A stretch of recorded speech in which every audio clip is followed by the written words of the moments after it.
Dans cette vidéo, nous allons voir les fonctionnalités de Windows Defender appelées réduction de la surface d'attaque et exploit protection.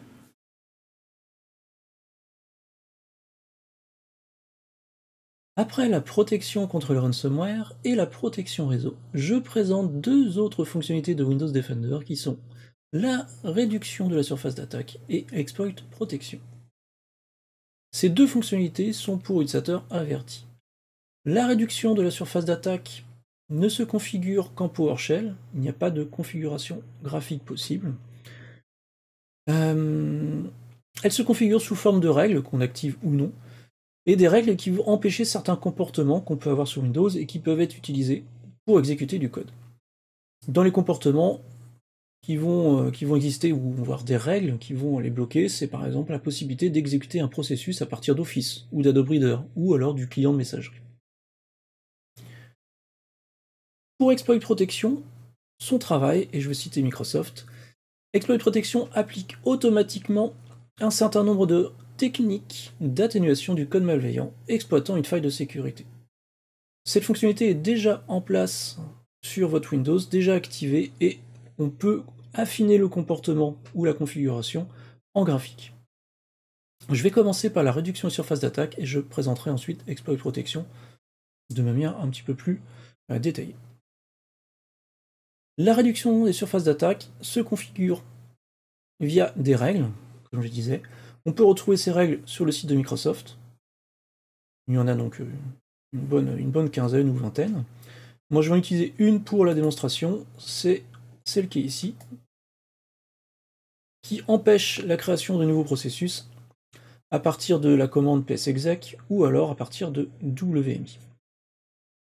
Chaque règle est représentée par un G8D, un petit ID en hexadécimal ici. Donc on peut reprendre cet ID là pour activer les règles. J'ai fait un petit peu de PowerShell pour tout simplement activer toutes les règles qui sont présentes ici. Si certaines règles, vous ne voulez pas les activer, il suffira tout simplement de supprimer la règle correspondante dans ma liste. J'ai présenté un code pour activer toutes les règles, ou toutes les règles que vous avez indiquées ici. J'ai le code inverse aussi qui permet de désactiver les règles que vous avez laissées dans la variable ici.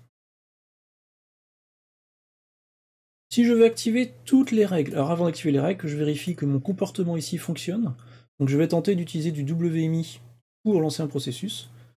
Donc essayer de faire ce qui va être bloqué ici par mes règles ensuite. Je vais lancer.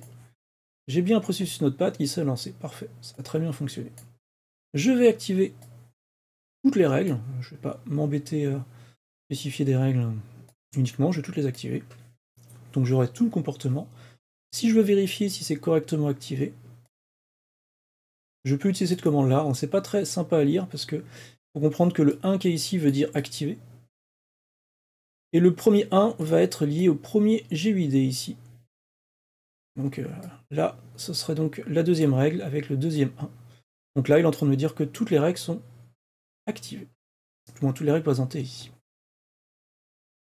Je peux lister toutes les règles aussi que j'ai en mémoire, mais là, si je fais ça, j'ai les G8D, mais je n'ai pas l'information qui nous dit si c'est activé ou non. Voyons voir si ce que j'ai mis en place, donc j'ai activé toutes les règles ici Microsoft, d'ailleurs pour présenter les règles, elles sont, le titre est ici, mais ce qui va être intéressant, c'est d'aller un peu plus bas sur la page pour avoir des explications un peu plus fournies sur chacune des règles.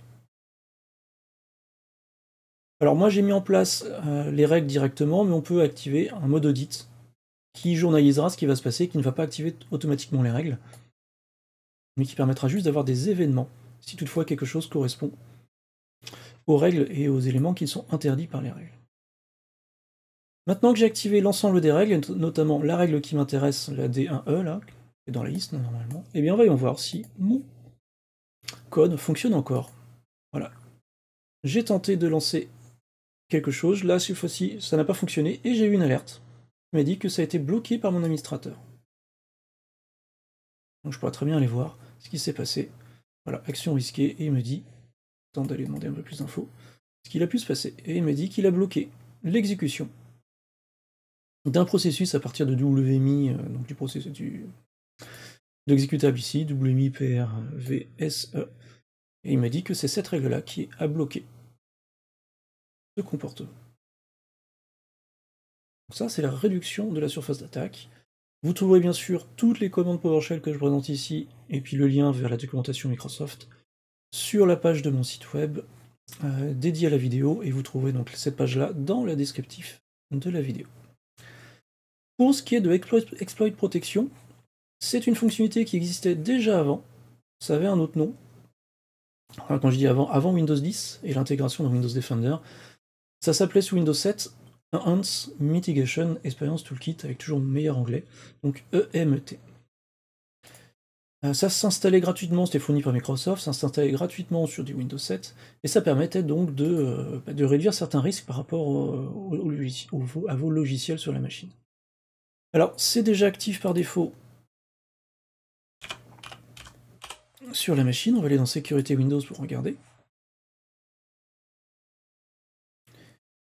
Hop, ça doit être protection ici, et bien raté, je vois pas là, donc ça doit être dans application et navigateur, voilà, Exploit Protection.